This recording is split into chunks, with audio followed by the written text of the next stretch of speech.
Bab ke-38. Apa? Pak? Mata bulik Muna melebar dan saling pandang dengan Vika. Bingung. Jelas iya. Sementara Bagus malah terlihat memucat. Yang, kenapa kamu memanggil lelaki pos ronda itu, Pak? Protes Vika seperti tak terima. Usia kalian saja mungkin sama. Gak usah panggil-panggil Pak segala. Vika, jangan bicara begitu. Bagus malah membentak, sampai Vika dan bulik Muna terjenggit. Bagus lalu mendekat dan menyalami Rick dengan penuh rasa hormat. Apa yang Pak Rick lakukan di sini? Tanyanya dengan sangat hati-hati. Ini keluargaku. Keluarga? Ini Azizah, istriku. Jawab Rick sambil menyentuh lengan Zizi yang duduk di sampingnya. Lalu berganti menunjuk dengan pandangan. Beliau ayah mertuaku dan kakak-kakak ipar. Sambungnya berganti menunjuk dengan pandangan pada Mas Aryo dan Anita. Bagus menganggukkan kepala dan menyalami satu-satu. Wajahnya masih tampak pias. Oh, ini calonnya Vika, kata Pak Agung. Bagus yang mengangguk samar dan kikuk. Saya kok baru tahu kalau Pak Rick sudah menikah ya? Tanya Bagus dengan senyuman kikuknya. Sudah lama menikah. Kok? Memang hanya orang tertentu saja yang tahu. Dan memang belum ada pesta resepsi. Jawab Rick tetap ramah. Yang, apa-apaan sih ini?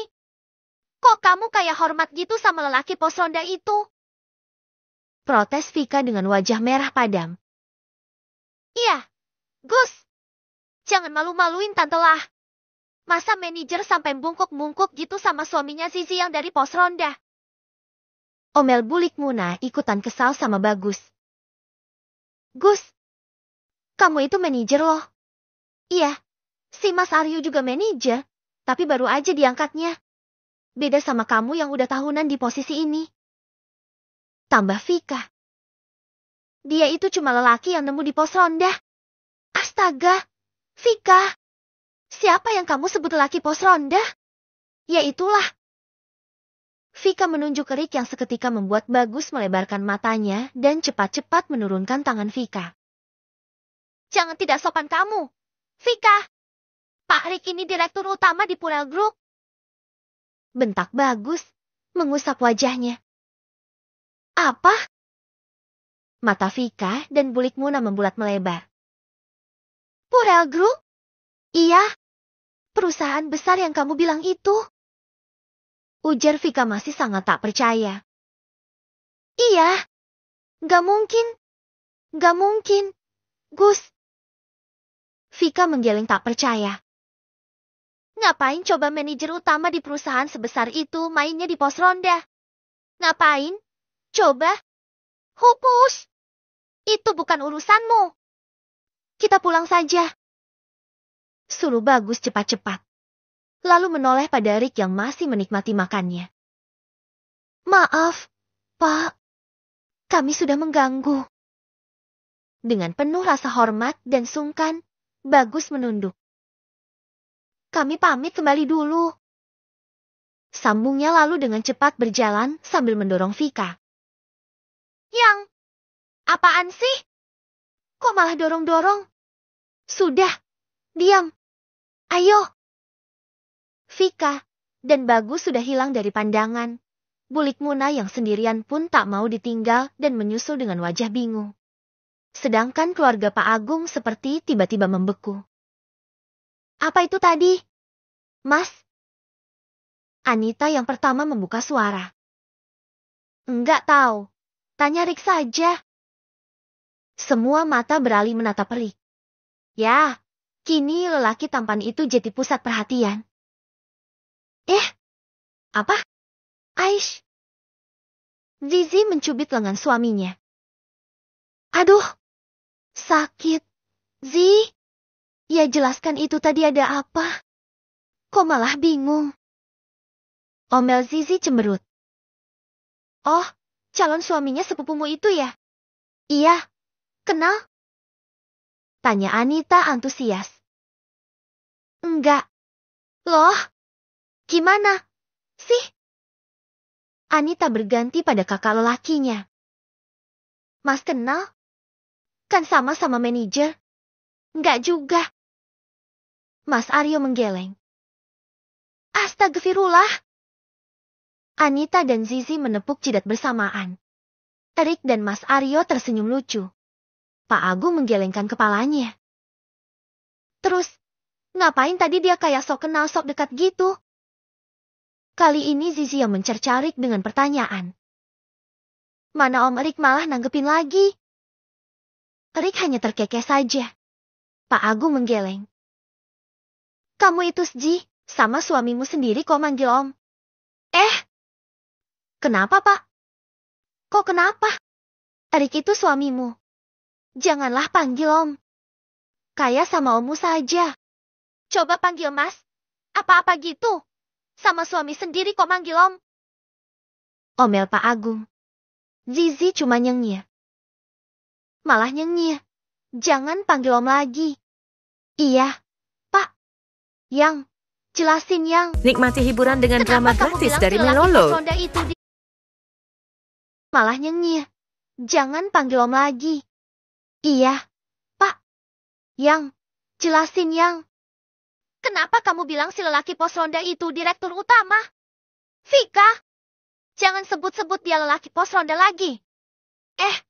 Kenapa kamu malah bentak anakku? Gus.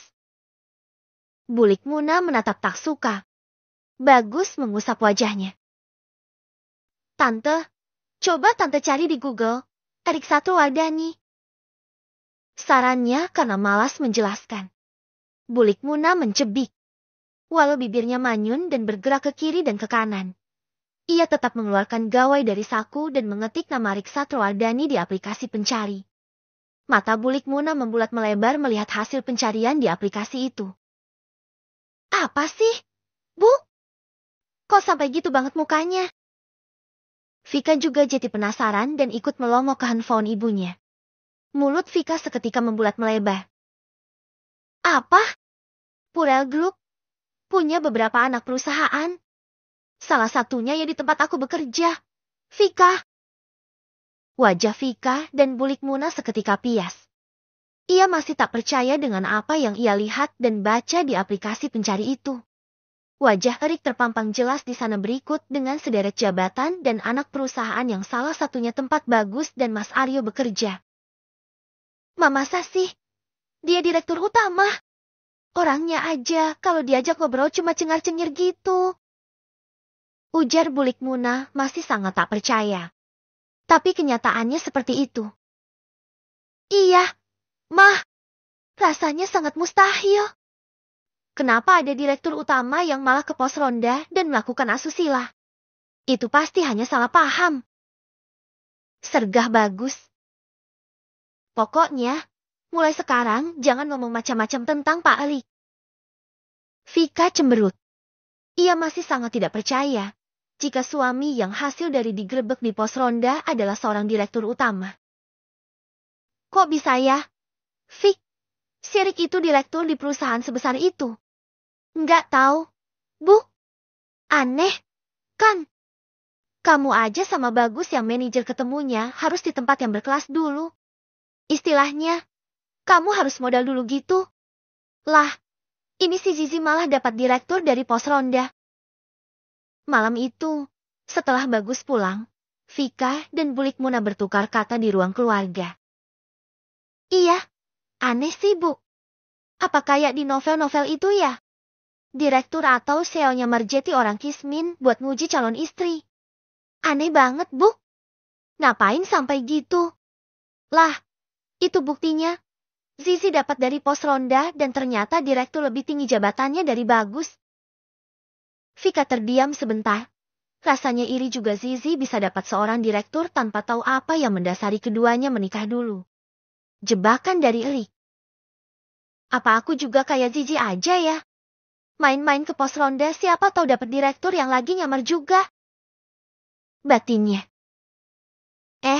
Tapi kalau nanti malah dapat yang kere beneran gimana? Bisa berabe. Selamat siang, Pak Erik. Erik tercenung sebentar. Ia memperhatikan pria yang tampak sungkan di depannya kala ia baru saja selesai melakukan pemantauan rutin di salah satu anak perusahaannya. Oh, Mas Bagus ya? Erik baru teringat dengan lelaki yang jadi calon suami sepupunya Zizi itu. Gimana kabarnya? Alhamdulillah, Pak Erik. Sehat. Sahut Bagus dengan rasa sungkannya. Alhamdulillah, kalau semua baik. Pak. Erik mengerutkan keningnya. Bagus menelan ludahnya yang terasa menyekat. Pak. Ada yang mau saya bicarakan. Iya, katakan saja. Ini tentang Vika. Oh, ipar sepupu. Kenapa? Saya mau minta maaf untuk calon istri saya, Pak. Oh, nggak perlu. Mas Bagus. Mbak Vika juga nggak jahat kok. Iya, tapi omongannya itu yang jahat. Padahal dia juga dulu kuliah. Nggak tahu ilmunya ada di mana kenapa sikapnya seperti itu. Erik hanya tersenyum saja. Itu karakter, Mas. Setiap orang punya karakter yang berbeda. Ya Allah, Pak. Tapi, Vika sudah sangat keterlaluan, Pak. Gak apa-apa, Mas. Santai saja. Aku masih ada yang harus dilakukan. Ucap Erik pamit karena masih ada pekerjaan lain yang menunggu. Pak. Tunggu sebentar. Cegah Bagus lagi.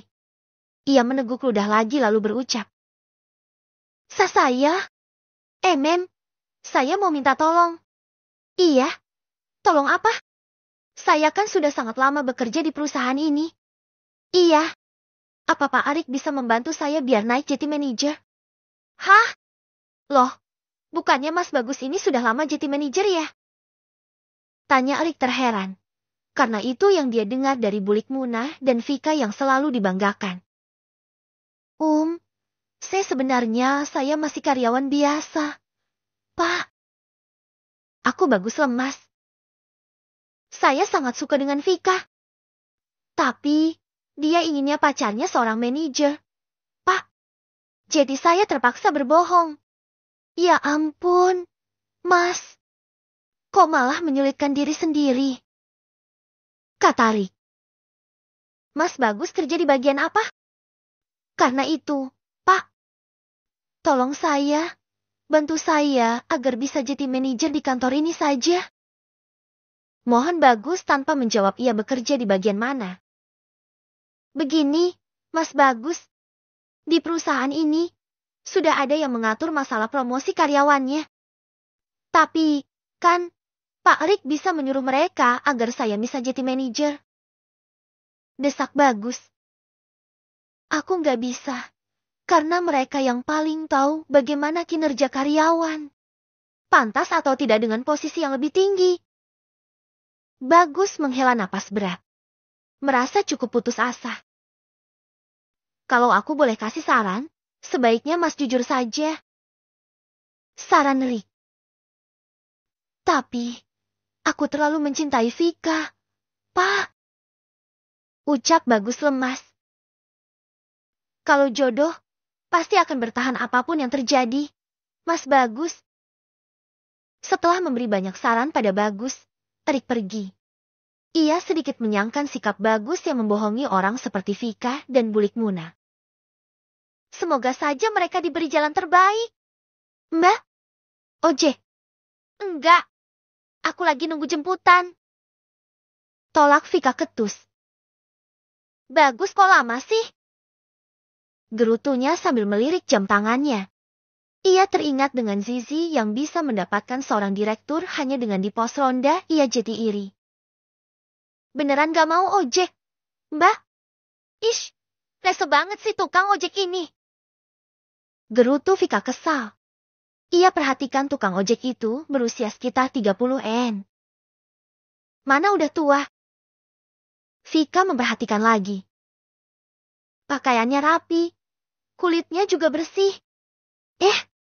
Apa jangan-jangan dia juga direktur yang nyamar jadi tukang ojek? Vika terus bermonolog dalam pikirannya. Mungkin saja. Jemputan yang gak datang mungkin, Mbak. Ngojek aja. Iya, deh. Kata Vika yang berharap tukang ojek itu seperti bayangannya.